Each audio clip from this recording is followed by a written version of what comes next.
आपको बताऊं, अल्लाह के रसूल ये भी फरमाते हैं लोगों की मौत का फैसला होता है हालांकि वो शादियों की तैयारी कर रहे होते है ना। लोगों की मौत का खुदा जाने आज रात किसकी मौत का फैसला, साल भर जितने मरने वाले सबकी मौत का फैसला हो रहा। हम बैठे हुए हैं आज, पता नहीं कौन जिएगा कौन मरेगा। तैयारी करो, तैयारी करो। शब बरात को समझा क्या।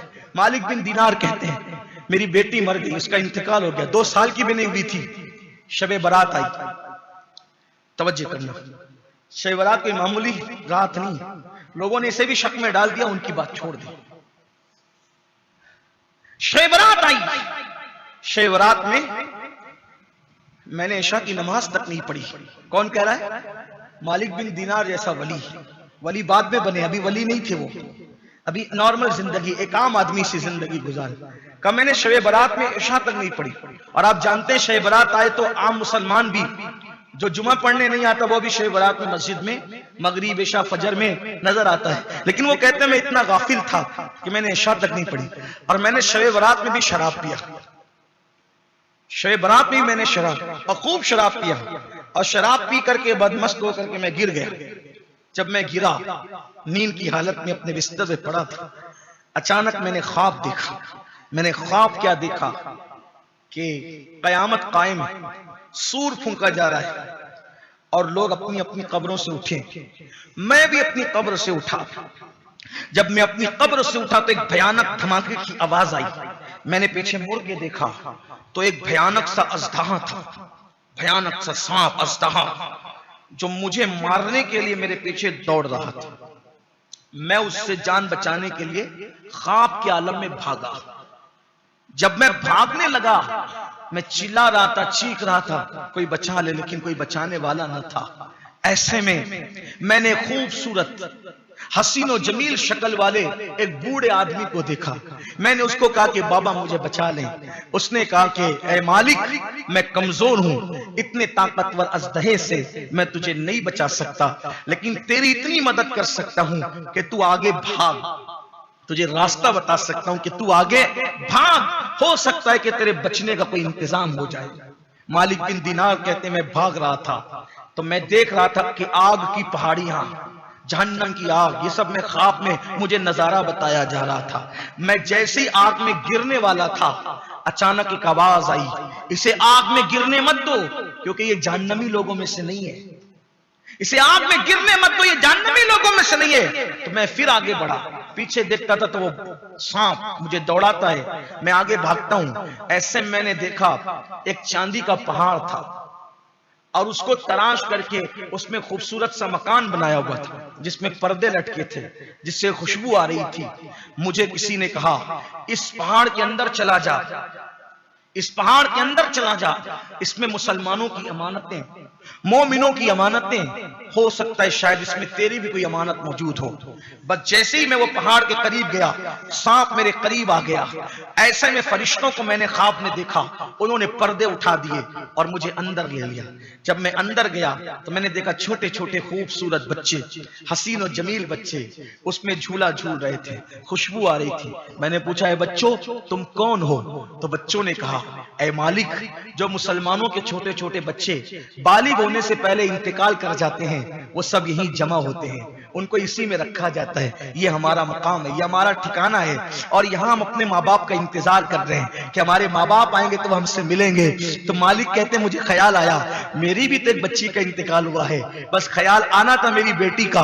तो मैंने देखा एक सोने के झूले में मेरी बेटी भी झूल रही थी। उसने मुझे देखा कि अब्बा बाबा ये कह करके वो दौड़ करके आई और लिपट गई, और लिपट करके मेरी गोद में वैसे ही बैठ गई जैसे जाहिरी में वो मेरी इंतकाल से पहले मेरी गोद में बैठती थी। और फिर उसने कहा अब्बा कब तक शराब पियोगे, अब्बा कब तक पाप करोगे, अब्बा कब तक अल्लाह की नाफरमानी करोगे, अब्बा वो वक्त नहीं आया कि आप पलट जाएं, अल्लाह की बारगाह में तौबा कर ले, उसकी बारगाह में माफी मांग ले, अब्बा अल्लाह माफ करेगा, शबे बरात है आज, अल्लाह माफ करेगा, अब आप तौबा कर ले, कब तक शराब पिएंगे, खुदा को कब तक नाराज करेंगे। मालिक बिन दीनार कहते हैं मैंने अपनी बेटी को अपने करीब पाया, मुझे सुकून मिला, मैंने मेरी बेटी से पूछा, बेटी वो सांप कौन था जो मुझे दौड़ा रहा था? मेरी बेटी ने कहा, अब्बा वो आपका बुरा अमल है जिसको अल्लाह ने सांप की शक्ल में दिखाया।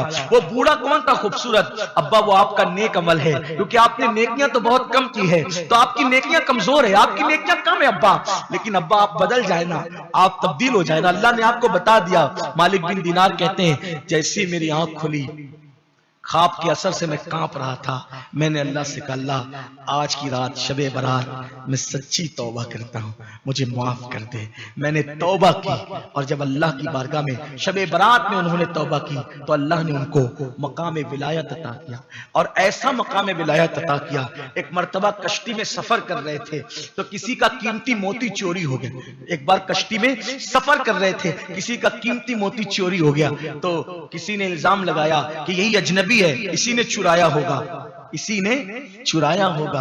अल्लाह अकबर। हजरत मालिक बिन दिनार आसमान की तरफ देख के कहते हैं, मौला जब तक पापी था तो लोग इतना डरते थे कि कोई इल्जाम नहीं लगाते थे, अब नेक बन गया तो लोग मुझ पे चोरी का भी इल्जाम लगाने लगे। तो उस वक्त मालिक बिन दिनार ने दरिया ही में आवाज लगाई, ए दरिया की मछलियों, किसी का मोती चोरी हो गया है, तुम लौटा सकती हो?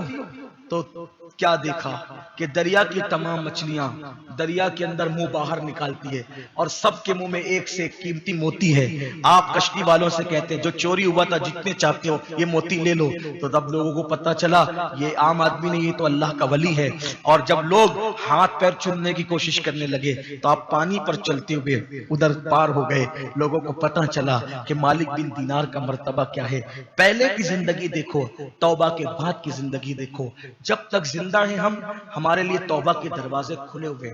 जब मर जाओगे तौबा के दरवाजे बंद हो, बल्कि मरने से पहले ही जब रूह हलक में अटकेगी, गैब के मनाजिर नजर आएंगे, गले में गरगरा होगा, उस वक्त तो तौबा के दरवाजे बंद हो जाएंगे। इसलिए अल्लाह से सच्चे दिल से माफी मांगो, अल्लाह की तरफ पलटो, वापस आओ अल्लाह की तरफ। ये नहीं शबे बारात में रो धो लिए, उठ के गए फिर वही हाल। ये धोखेबाजी नहीं, ये मक्कारी नहीं, ये मुनाफिकत नहीं। अल्लाह से वादा करो, मैं गुनाह नहीं करूंगा मतलब नहीं करूंगा, हराम नहीं खाऊंगा मतलब नहीं खाऊंगा, आंखों का गलत इस्तेमाल नहीं करूंगा मतलब नहीं करूंगा। बस अल्लाह वाली जिंदगी गुजारिए, फिर अल्लाह की मदद देखिए। दुनिया परेशान रहेगी लेकिन आप सुकून से रहेंगे, आप चैन से रहेंगे, आप इत्मीनान से रहेंगे। याद रखना, खुदा से दूर होकर न किसी को सुकून मिला है न हमें सुकून मिल सकता है। गुनाह करके न कभी किसी की जिंदगी में खुशियां आई है न हमारी जिंदगी में आ सकती है। मेरे ये नौजवान जो मेरे सामने बैठे हुए हैं, मैं उनसे कहता हूं, बहुत हो गए गुनाह, बहुत हो गए गुनाह, अब मत करो गुनाह। दुनिया गुनाह कर कर के थक चुकी और वो अल्लाह की तरफ पलट रही है, तुम कहां जा रहे हो? मेरे अजीज, मेरे नौजवान, ये अल्लाह ने जिंदगी पहली और आखिरी बार दी है, इसके बाद हम दुनिया में कभी नहीं आएंगे। अल्लाह से हम अर्जियां करेंगे, मौला मरने के बाद एक बार हमें दुनिया में जाने दे ताकि मैं सुभान अल्लाह पढ़ के वापस आ जाऊं, 2 रकअत पढ़ लूं। अल्लाह फरमाएगा, मेरे बंदे मैंने तुझे वक्त दिया था, तूने में उसका सही इस्तेमाल नहीं किया, तूने जाय कर दिया। मैं ये नहीं कहता आप बाइक ना चलाओ, बाइक पर मत घूमो, ये सब नहीं कहता। आप कीमती से कीमती बाइक खरीदने की हैसियत रखते हो, खरीदो। आप बंगले में रहने की ताकत रखते हो, रहो। आप अच्छा खाते हो, खाओ। आप कीमती लिबास पहनते हो, पहनो। आप कीमती मोबाइल इस्तेमाल करते हो, करो।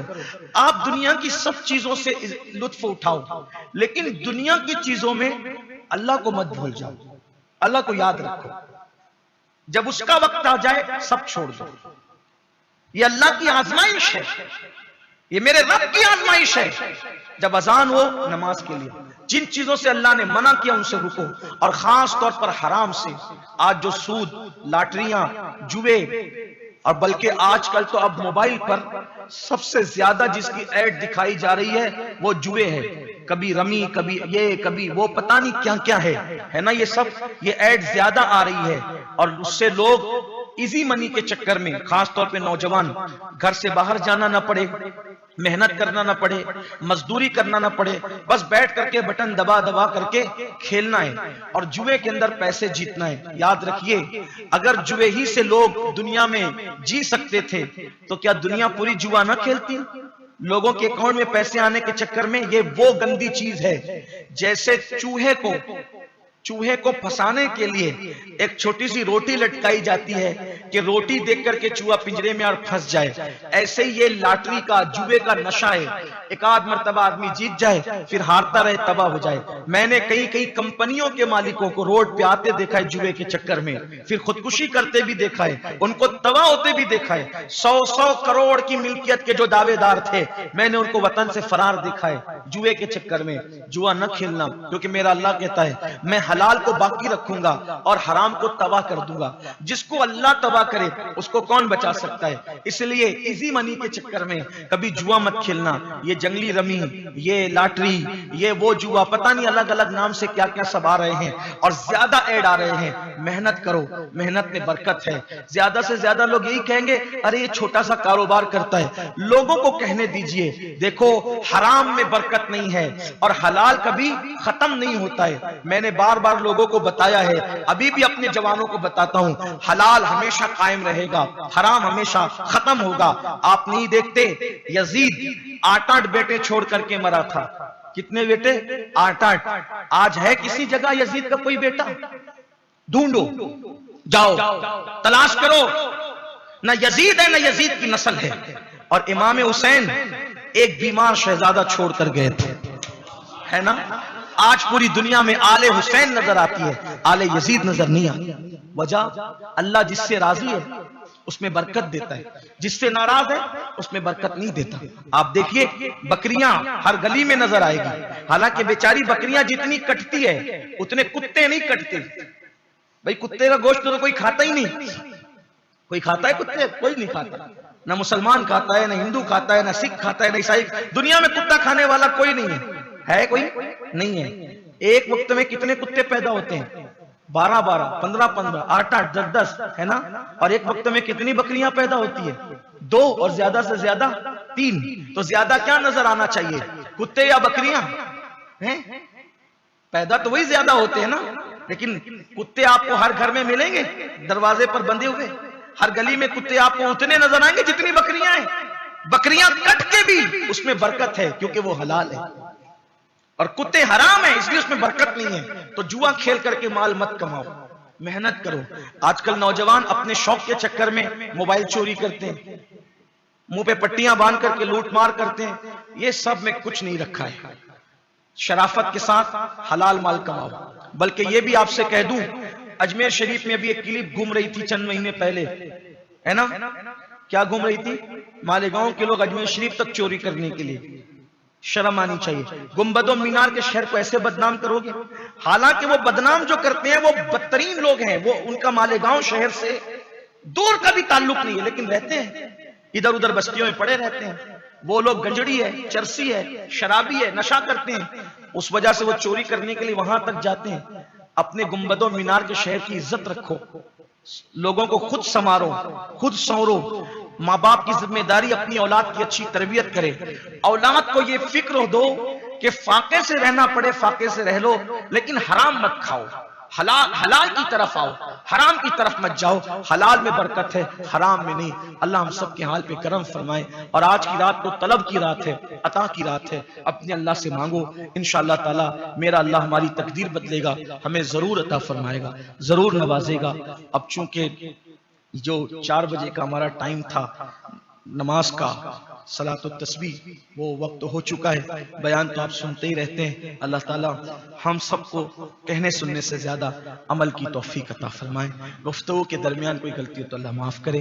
अभी नमाज होगी और ये वो नमाज है जिस पर मेरे आका ने मगफिरत की बशारत अता की है। तो और उसी के बाद जब नमाज हो जाएगी तो फिर इंशाअल्लाह ताला जिक्र होगा और दुआ होगी। मैं आपको बताऊं, जब जिक्र करे ना बुलंद आवाज से करें, दिल की गहराइयों से करें, सब एक साथ मिल के करें, आगे पीछे नहीं हो। सबसे बड़ी चीज क्या है? अल्लाह का जिक्र। अल्लाह का जिक्र बहुत बड़ा है। अल्लाह के जिक्र से दिलों को सुकून मिलता है। फिर उसके बाद जिक्र के बाद जब दुआ होगी तो सब मिलकर दुआ पर आमीन कहें। लोग दुआ में आने के तो बहुत शौकीन होते हैं, लेकिन वो दुआ पर आमीन भी नहीं कहते।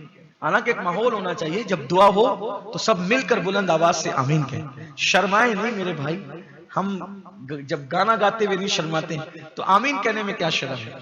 जो आमीन कहते हैं ना वो दुआ में शरीक रहते हैं, तो जो मांगने वाले को मिलता है वो आमीन कहने वाले को ही मिलता है। इसलिए मांगना और फिर दुआ में रोने की कोशिश की।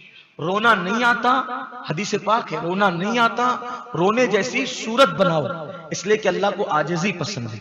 इनके सारी नाज़रीन इकराम, इसी तरह के और वाक़यात और बयानात सुनने के लिए चैनल को सब्सक्राइब करें, बेल आइकन को दबाएं ताकि अगले आने वाले वीडियो का नोटिफिकेशन तुरंत आपके पास पहुंच जाए।